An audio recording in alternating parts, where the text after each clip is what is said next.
Hi hello வணக்கம் நண்பா நண்பிகள் எல்லாம் எப்படி இருக்கீங்க நல்லா இருப்பீங்க நம்ம ராட்ஸ் மிஸ்டர் டிவி 87 இயர்ஸோட நம்மளுக்கு எதை பற்றி பார்க்க போகிறோம் அப்படின்னு கேட்டிங்கன்னா ஸ்பை எக்ஸ் ஃபேமிலி அப்படின்ற ஒரு ஆனிமி சீரிஸ் பற்றி தான் பார்க்க போகிறோம். அதுக்கு முன்னாடி உங்கள் எல்லாருக்கும் விருப்பம் இருந்தால் மட்டும் இந்த வீடியோ ஃபுல்லாக பாருங்கள், மற்றவங்களாம் இப்போ விலகிடலாம். சரி வாங்க ஸ்ட்ரெயிட்டாக வீடியோ கிக் ஆஃப் பண்ணிடலாம். சீரிஸுக்குள்ளே நுழையிறதுக்கு முன்னாடி முதல்ல எடுத்த உடனே அந்த வேர்ல்டோட சிச்சுவேஷனை பற்றி பார்க்கணும். இப்போ வேர்ல்டு எந்த சிச்சுவேஷனில் அங்கே இருக்குது அப்படின்னு கேட்டிங்கன்னா ஈஸ்ட் அண்ட் வெஸ்ட்னு சொல்லிட்டு 2 ஸ்டேட் இருக்குது. இந்த 2 ஸ்டேட்டுக்கு இடையில அடிக்கடி போர் வந்துக்கிட்டே இருக்கும். இப்போ சுமூகமான ஒரு சூழ்நிலை நிலவிட்டு இருக்குது, அதாவது பீஸ்ஃபுல்லாக போயிட்டுருக்கு. கவர்மெண்ட்டை பொறுத்த வரைக்கும் எப்படா போர் தொடுக்கலான்னு காத்துக்கிட்டு இருக்காங்க. மக்களை பொறுத்த வரைக்கும் எப்படா போர் ஒழிஞ்சு நம்ம எல்லாரும் நிம்மதியாக வாழ முடியும்னு சொல்லி பார்த்துட்டு இருக்காங்க.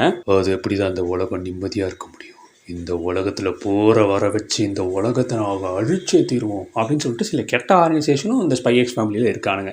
அவனுங்களை பொறுத்த வரைக்கும் சில கெட்ட தீய செயல்கள்லாம் பண்ணி எப்படியாவது இந்த 2 நாட்டுக்கு இடையில் இந்த 2 ஸ்டேட்டுக்கு இடையில் போரை வர வைக்கணும்னு ட்ரை பண்ணிகிட்டு இருக்காங்க. ஆனால் அவங்கள தடுக்கிறதுக்கு நிறைய நல்ல ஆர்கனைசேஷன்ஸும் இருக்காங்க. அவங்க நிறைய ஸ்பைஸையும் வச்சுருக்காங்க, நிறைய அசாசினேஷன்ஸையும் வச்சுருக்காங்க, நிறைய போலீஸ் ஆஃபீஸர்ஸும் வச்சுருக்காங்க. சரி, இந்த உலகத்தை பற்றி பார்த்தாச்சு. அடுத்தபடியாக பார்த்தீங்கன்னா கேரக்டர்ஸையும் அந்த கேரக்டரை வச்சு என்ன ஸ்டோரியை டெவலப் பண்ணாங்கன்றதை பற்றியும் பார்த்துடலாம். முதல்ல எடுத்த உடனே ட்விலைட் அப்படின்ற ஒரு கேரக்டரை காட்டுறாங்க. இந்த கேரக்டரை பொறுத்த வரைக்கும் இவர் போடாத மாறு வேஷமே கிடையாது, அதில் அவர் செய்யாத மிஷனே கிடையாதுன்னு சொல்லிட்டு ரொம்ப பெருமையாக சொல்கிறாங்க. அது மட்டும் இல்லாமல் இந்த உலகத்திலே நம்பர் 1 ஸ்பை அப்படின்னா அது இவர் தான். இவரை பொறுத்த வரைக்கும் ரொம்ப கலக்கச்சிதமாக எந்த வேலையை கொடுத்தாலும் சிறப்பம்சமாக செஞ்சு முடிக்கக்கூடிய ஆள். இது வரைக்கும் அவர் செய்யாத ஒரே மிஷன் என்ன அப்படின்னு கேட்டிங்கன்னா ஒரு ஃபேமிலி ஓரியன்டான ஒரு குடும்பத்தை வச்சு ஒரு மிஷன் இது வரைக்கும் அவர் செஞ்சதே கிடையாது. மற்றபடி ஒரு ஜோடியாவோ இல்லை தனியாளாவோ இல்லை வேறு ஏதோ ஒருத்தருடைய வேஷம் போட்டோ ஒரு பெரிய ஆளுடைய வேஷம் போட்டோ இவர் நிறைய மிஷன்ஸை சக்ஸஸ்ஃபுல்லாக முடிச்சிருக்காரு. இது வரைக்கும் இவர் எந்த மிஷன்லேருந்தும் பின்வாங்கிறது கிடையாது, எந்த மிஷன்லேருந்தும் பார்த்திங்கன்னா இவர் தோற்றதே கிடையாதுன்றது தான் இவருடைய ஹிஸ்ட்ரி. அண்ட் இப்போ அவருக்கு ஒரு புது மிஷன் கொடுத்துருக்காங்க. அந்த புது மிஷனை பொறுத்த வரைக்கும் இது வரைக்கும் அவர் செஞ்சது ரொம்ப கஷ்டமான, ரொம்ப டியூரேஷன் கொண்ட, அது மட்டும் இல்லாமல் ரொம்ப இம்பார்ட்டண்ட்டான மிஷன் இது தான். இதில் கொஞ்சம் சொதப்பல் நடந்தாலும் 2 நாட்டுக்கிடையில் 2 ஸ்டேட்டுக்கிடையில் ஒரு போர் வரதுக்கான வாய்ப்புகள் இருக்குது. அப்படி அவருக்கு என்ன மிஷன் கொடுக்குறாங்க அப்படின்னு கேட்டிங்கன்னா டான்வன் டெஸ்மாண்ட் அப்படின்னு ஒரு பெரிய தொழிலதிபர் இருக்கிறாரு. இவர் தான் இந்த 2 ஸ்டேட்டுக்கிடையில் போர் வர வைக்கிற ஆர்கனைசேஷனில் ஒரு நபராகவும் அதுக்கு ரொம்ப முக்கியமான செயல்களையும் இவர் செஞ்சிட்டு இருக்கிறதா இன்டெலிஜென்ஸுக்கு தெரிய வந்ததான். ஸோ அதனால் இவரை எப்படியாவது இவரை நேரில் எப்படியாவது பேசி எப்படியாவது இவரை அசாசினேட் பண்ணுன்றது தான் இவருடைய ரோல். அண்ட் இதுக்கு அவரால் டைரெக்டாக பண்ண முடியாது. அதனால் ஒரு ஃபேமிலி மூலியமாக இவர் அதை பண்ண சொல்கிறாங்க. ஸோ ஒரு ஃபேமிலி செலக்ட் பண்ணுன்ற பட்சத்தில் அதுக்கு சில உறுப்பினர்கள்லாம் இருக்கணும்ல. அப்பா ரோலை இவர் பண்ணிப்பார், பையன் இல்லை பொண்ணு ரோலுக்கு ஒரு ஆளை செலக்ட் பண்ணணும். அதுக்கப்புறம் பார்த்திங்கன்னா ஒரு ஒய்ஃப் ரோலுக்கு ஒருத்தவங்களை செலக்ட் பண்ணணும். இல்லை இன்னும் எக்ஸ்ட்ராவாக யாருன்னா ஒருத்தவங்க தேவைப்படுறாங்கன்னா அதுக்கு ஒருத்தரை செலக்ட் பண்ணணும்.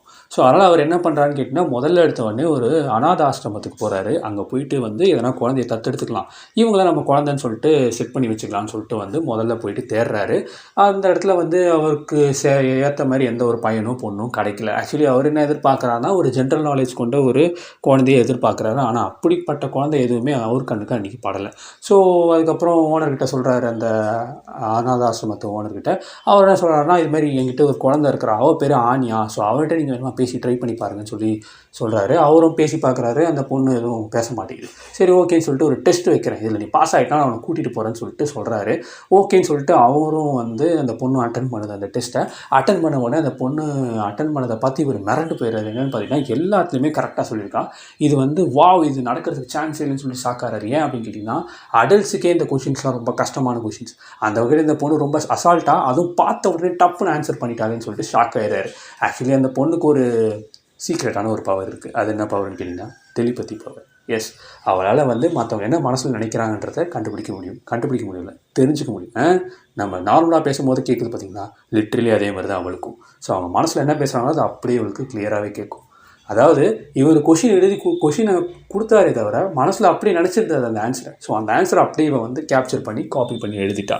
சரி, ஒரு குழந்தைய வாங்கியாச்சு. அந்த குழந்தைகிட்ட பார்த்திங்கன்னா என்னுடைய பேர் லாய்ட் ஃபோர்ஜர், நீ என்னுடைய பொண்ணு ஆனியா ஃபோர்ஜர், யார் கேட்டாலும் உன்னுடைய அப்பா நான் தான் அப்படின்னு சொல்லணும், ஓகேவா? சரி ஓகேன்னு சொல்லிட்டு அந்த பொண்ணை வீட்டில் விட்டுட்டு தலைவர் ஒரு டெய்லர் கடையில் கோட் ஒன்று கொடுத்துருந்தார், அவருடைய கோட்டு. ஸோ அதை வாங்கிறதுக்கு போகிறாரு. அப்போ அங்கே ஒரு அழகான பொண்ணை பார்க்குறாரு. அந்த பொண்ணோட பேர் என்ன அப்படின்னு கேட்டிங்கன்னா யோர் பிரயர். ஸோ அந்த பொண்ணுக்கிட்ட பேச ட்ரை பண்ணுறாரு. ஆனால் நம்ம ஆனியா வீட்டை விட்டு எஸ்கேப் ஆகி நேராக இங்கே வந்துட்டுறாங்க. ஆனால் அந்த நேரத்தில் நம்ம எப்படியோ தலைவர் பேசி கரெக்ட் பண்ணிடுறாரு. ஆக்சுவலி அவங்களுடைய மைண்ட் செட் நம்ம தான் சிங்கிள் இதுதான் போல இருக்குன்னு நினச்சிட்டு இருக்காங்க. ஆனால் இப்போ நம்ம எல்லாருக்கும் என்ன கதை போயிட்டுருக்குன்னு தெரியும்ல. அதாவது வந்து இவர் வந்து ஒரு பொண்ணை வந்து தத்தெடுத்திருக்காரு. ஆனால் ஊர் முழுக்க இவருடைய பொண்ணுன்னு தான் சொல்லிட்டு இருக்காரு. அப்படி இருக்கும்போது அது என்ன மீன் ஆகும்? கண்டிப்பாக உங்களுக்கே நல்லா தெரியும். அஃப்கோர்ஸ் எஸ், அவருக்கு வந்து ஆல்ரெடி மேரேஜ் ஆயிடுச்சு. அவங்க ஒய்ஃப் வந்து இறந்துட்டாங்கன்னு சொல்லிட்டு தான் பிரிட்டன் பண்ணிட்டு இருக்காரு. பட் இந்த பொண்ணுகிட்ட அவர் பேசி சிங்கிள் அப்படின்னு சொல்லிட்டு கொஞ்சம் கரெக்ட் பண்ணலாம் தான் ட்ரை பண்ணுறாரு. கரெக்டும் பண்ணிட்டாரு. ஆனால் கடைசியில் அவங்க பொண்ணு வந்து அப்பா அப்படின்னு சொன்னோடனே முடிச்சு விட்டா போங்க அப்படின்னு சொல்கிற மாதிரி ஆயிடுச்சு. ஆனால் இருங்க பாய் சொல்கிற அளவுக்கு ஒரு மொமெண்ட் இருந்தது. என்னென்னு பார்த்தீங்கன்னா, அந்த பொண்ணு ஒத்துக்கிட்டாங்க. ஓகே, நான் உங்களுக்கு வந்து ஒய்ஃபாக நடிக்கிறேன். அதுக்கு பிறகு நீங்கள் எனக்கு ஒரு நைட் வந்து ஒரு பார்ட்டி இருக்குது, அங்கே வந்து நீங்கள் எனக்கு பாய் ஃப்ரெண்டாக வந்து நடிக்க முடியுமான்னு கேட்குறாங்க. என்னங்க கேள்வி இது? நீங்கள் ஒத்துக்கிறதே பெரிய விஷயம், கண்டிப்பாக நான் வந்து நடிக்கிறேன் அப்படின்னு சொல்லிட்டு சொல்கிறாங்க. அண்ட் இந்த இடத்துல ரொம்ப முக்கியமான ஒரு விஷயத்தை பற்றி ரிவீல் பண்ணுறாங்க. வியூவர்ஸான நமக்கு மட்டும்தான் அது தெரியும். அதாவது வந்து இவங்க ஒரு அசாசின், அதாவது கார்டன் அப்படின்ற ஒரு நல்ல ஆர்கனைசேஷன் கீழே இவங்க ஒரு அசாசினாக இருக்கிறாங்க. கெட்டவங்க எல்லாரையும் போட்டு தள்ளுறது தான் இவங்களுடைய வேலை. அண்ட் இதன் மூலிமா ஒரு நிறைய பணம் கிடைக்குது. இது வந்து அவங்க எதுக்கு ஸ்டார்ட் பண்ணாங்க, இவங்க ஒரு அசாசின் ஆனாங்க அப்படின்னு கேட்டிங்கன்னா, இவங்களுடைய தம்பியான யூரி பிரையர், அதாவது யூரி பிரையர் அவரை வந்து படிக்க வைக்கணும்னு சொல்லிட்டு தான் இவங்க ஒரு அசாசின் ஆகிறாங்க. இது என்ன பிரமாதம், இதை விட ஒரு முக்கியமான விஷயம் இருக்குது. அதுதான் மெயின் ஷோவே. அது என்னென்னு பார்த்தீங்கன்னா, ஸ்டேட் செக்யூரிட்டி சர்வீஸில் பார்த்தீங்கன்னா நம்ம யூரி பிரையர் வேலை செய்கிறாங்க. Yes, of course. இது என்ன பிரமாதம், இதுக்கு மேலே தான் மெயின் பிக்சரே இருக்குது அப்படின்னு சொல்கிற மாதிரி ஒரு முக்கியமான விஷயத்த பார்த்தீங்கன்னா நம்ம லாய்ட் ஃபோர்ஜர்கிட்ட யூரி சொல்கிறாங்க. அது என்ன விஷயம் அப்படின்னு கேட்டிங்கன்னா, அவங்களோட தம்பி இருக்காங்களா யூரி பிரையர், அவர் பார்த்தீங்கன்னா வந்து ஸ்டேட் செக்யூரிட்டி சர்வீஸில் வந்து வேலை செய்கிறார். அதாவது போலீஸ். லாய்ட் ஃபோர்ஜருக்கு கிட்டத்தட்ட எனிமி மாரி தான். என்ன தான் இவங்க எல்லாரும் ஒரே வேலையை செஞ்சாலும், நல்ல விஷயத்தை செஞ்சாலும், இவங்கெல்லாம் வேறு வேறு ஆர்கனைசேஷன் அண்ட் எல்லா ஆர்கனைசேஷனுமே எனிமி மாரி தான். ஸோ அந்த வகையில் இது ரொம்ப மோசமாச்சே அப்படின்னு சொல்லிட்டு அவர் யோசிக்கிறாரு. அண்ட் இதில் இன்னொரு ஹைலைட்டான விஷயம் என்ன அப்படின்னு கேட்டிங்கன்னா, யூரி பேருடைய மெயின் கோலே ட்வெலைட் அப்படின்ற ஒரு ஸ்பையை பிடிக்கணும். அந்த ட்வெலைட் வேறு யாரும் இல்லை, நம்ம லாய்ட் ஃபோர்ஜர் நமக்கு தெரியும். ஆனால் மற்ற யாருக்குமே தெரியாது. ஸோ நம்ம லாய்ட் யாருன்றதை நம்ம யூரி பிரையர் கண்டுபிடிக்கிறாரா இல்லையா, கண்டுபிடிச்சாருனா என்ன பண்ணுவார்? அவங்க அக்கா வாழ்க்கை இப்போ வந்து ஊசலாடிக்கிட்டு இருக்கு. ஏன்னா கல்யாணம் பண்ணி முடிச்சாச்சு, ஒரு ஃபேமிலி செட்டப் பண்ணியாச்சு, அண்ட் இப்போ மிஷனை நோக்கி தலைவர் வந்து கொஞ்சம் மூவ் பண்ணுறாரு லாய்டு. அப்படி அவர் என்ன பண்ணுறாரு அப்படின்னு கேட்டிங்கன்னா, ஈடன் அகாடமி அப்படின்ற ஒரு ஸ்கூலில் பார்த்தீங்கன்னா நம்ம ஆனியா ஃபோர்ஜரை சேர்த்து விடுறாரு. அதுக்கு எதுக்குடா இவ்வளோ கஷ்டப்பட்டு ஒரு ஃபேமிலியை க்ரியேட் பண்ணோம், இவ்வளோ காசை வேஸ்ட் பண்ணுறதுக்கு தானா அப்படின்னு கேட்டிங்கன்னா அப்படிலாம் கிடையாது. அங்கே ஒரு முக்கியமான விஷயம் இருக்குது. என்ன முக்கியமான விஷயம் அப்படின்னு கேட்டிங்கன்னா, நம்ம ஆல்ரெடி டெஸ்மான் ஃபேமிலியை பற்றி பேசிகிட்டு இருந்தோம். அதாவது டொனாவன் டெஸ்மான் அப்படின்ற ஒரு பெரிய வணிக தொழிலதிபர் இருக்கார்.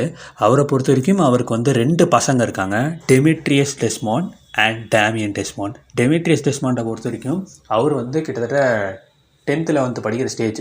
ஸோ அதனால் அவருக்கு கூட வந்து இவருடைய பொண்ணை படிக்க வைக்க முடியாது, ஃப்ரெண்டும் ஆக்க முடியாது. அதுக்கு பதிலாக அவர் பார்த்திங்கன்னா 2வது பையனை டார்கெட் பண்ணுறாரு, அதாவது டேமியன் டெஸ்மான். டேமியன் டெஸ்மானை பொறுத்த வரைக்கும் பார்த்தீங்கன்னா இப்போ தான் வந்து ஒரு ஸ்கூல் சேர்த்துருக்காங்க. அந்த வகையில் நம்ம ஆனியாவோட வயசும் அவரோட வயசும் ஒரே வயசு தான். ஸோ அவர் கூட எப்படியாவது படிக்க வச்சு அவங்க கூட எப்படியாவது ஃப்ரெண்ட் ஆகி அப்படியே அவங்க அப்பாவை மீட் பண்ணி போட்டு தள்ளிடலாம்னு சொல்லிட்டு தான் தலைவனோட பிளான்லாம் நல்லா தான் இருக்குது. ஆனால் அதுக்கு நம்ம ஆனியா ஒத்துக்கணும்ல. ஆனியா என்ன தான் ஒத்துக்கிட்டாலும் அவங்க கூட பழகும் போது அவருக்கு கொஞ்சம் காண்டாக தான் இருக்குது. ஏன்னா அந்த பக்கம் கொஞ்சம் மக்கார் பண்ண மாதிரியே பேசுறதுனால தலைவிக்கு காண்டாகிட்டு அவரை போட்டு டமால் வச்சிடுறாங்க. எல்லாம் நம்ம யோரோட ட்ரைனிங் தான், அசாசினேஷன் ட்ரைனிங்லாம் சும்மாவா. இதில் இன்னும் ஒரு முக்கியமான விஷயம் அப்படின்னு கேட்டிங்கன்னா, ஈடன் அகாடமி இருக்குல்ல. ஸோ அந்த அகாடமியில் வந்து சேர்த்து ஒன்றும் அவ்வளோ ஈஸி கிடையாது. என்னதான் நம்ம விருப்பப்பட்டு அங்கே போனாலும் கூட அங்கே சில டெஸ்ட்லாம் வைப்பாங்க. முக்கியமாக நாகரிகமாக இருக்கிறீங்களா இல்லையா, ரொம்ப ரெஸ்பெக்ட்ஃபுல்லாக இருக்கிறீங்களா இல்லையா, உங்களுக்கு வந்து இந்த ஜென்ரல் நாலேஜ் இருக்கா இல்லையான்ற மாதிரி சில விஷயங்கள்லாம் செக் பண்ணுவாங்க. அண்ட் சம் டெஸ்ட்டெல்லாம் வந்து அவங்க கண்டக்ட் பண்ணுவாங்க. அது எல்லாத்துலையும் நீங்கள் பாஸ் ஆகணும். முதல்ல உங்களுக்கு டிசிப்ளின் இருக்கணும். அப்போ தான் அந்த காலேஜில் வந்து என்ட்ரி எக்ஸாமாவது எழுத விடுவான். ஸோ அந்த வகையில் இது ரொம்ப முக்கியமான ஒரு விஷயம். எப்படி நம்ம பையலுக்கு வந்து அதில் பாஸ் பண்ணிட்டு உள்ளே போயிடுறாங்க. அஃப்கோர்ஸ் ஃபாதர் அண்ட் மதர் 2 பேருமே வந்து கொஸ்டின் பண்ணுவாங்க. அதனால் இதுக்கெல்லாம் செம்ம ப்ரிப்பரேஷன்லாம் பண்ணி எப்படியோ ஈடன் அகாடமியில் சேர்ந்துடுறாங்க. டேமியன் டெஸ்மான் கூட எப்படியோ அந்த பொண்ணு பேசுது, எவ்வளோ பேச ஃப்ரெண்ட்லியாக தான் ட்ரை பண்ணுது. பட் அவங்க கொஞ்சம் மக்கார் மாதிரியே பேசுறதுனால போட்டு வெளுத்து விட்டுருச்சு. அதுக்கப்புறம் பார்த்திங்கன்னா வந்து இன்னொரு விஷயமும் இந்த ஸ்கூலில் ஒரு முக்கியமான விஷயம். அது என்ன அப்படின்னு பார்த்தீங்கன்னா, ஸ்டெல்லா ஸ்டார்ஸ்னு ஒன்று இருக்குது. இந்த ஸ்டெல்லா ஸ்டார்ஸை பொறுத்த வரைக்கும் ஒன்றுமே இல்லை.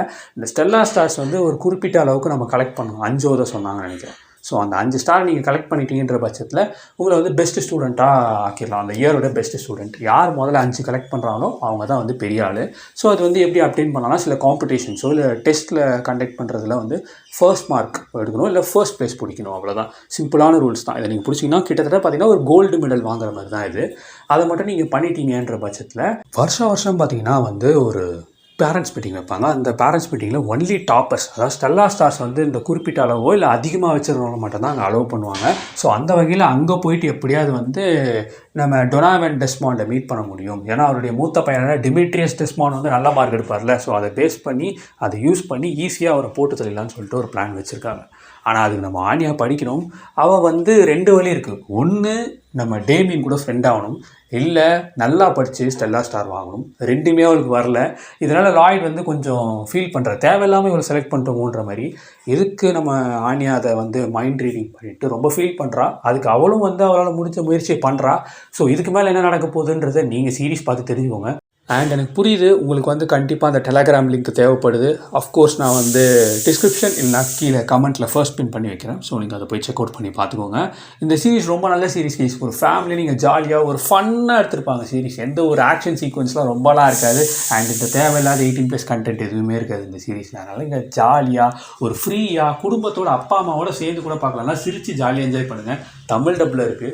அண்ட் அதை நீங்கள் மிஸ் பண்ணிட்டாதீங்க. ஏன்னா நம்ம ரகுவரன்னா சூப்பராக இதுக்கு வாய்ஸ் பண்ணிப்பாங்க. ஸோ உங்களுக்கு அந்த சீரீஸை பார்க்கணுன்ற பட்சத்தில் முன்னாடியே சொன்ன மாதிரி தான் டிஸ்கிரிப்ஷனில் அந்த லிங்கை கொடுத்துருக்கேன். அதில் உங்களுக்கு வரலன்ற பட்சத்தில் கீழே கமெண்ட்டில் வந்து ஃபர்ஸ்ட் பின் பண்ணி வச்சுருக்கேன். அதையும் செக் அவுட் பண்ணி பாருங்கள். ஸோ டெலகிராமில் தான் அவைலபிள் இருக்குது. டோட்டலாகவே 36 எபிசோட்ஸ் தான். 2 சீசன் தான். அதுக்கப்புறம் ஒரு மூவி வந்திருக்கு. அதில் இங்கிலீஷில் மட்டும்தான் வந்திருக்கு. அதுவும் யூடியூப் சேனலில் இருக்குது. நான் அதை உங்களுக்கு தரேன் கண்டிப்பாக அடுத்த வீடியோவில். ஏன்னா அடுத்த ரிவ்யூ வந்து அதை பற்றி தான் போடுவேன். ஸோ அந்த வீடியோக்கு கீழே கமெண்ட்லேயும் டிஸ்கிரிப்ஷனும் நான் வந்து அந்த லிங்க் கொடுக்குறேன். ஓகேங்களா? ஸோ இவ்வளோ நேரம் நீங்கள் பார்த்துருந்தீங்கன்ற பட்சத்தில் ரொம்ப ரொம்ப ரொம்ப நன்றி. வணக்கம்.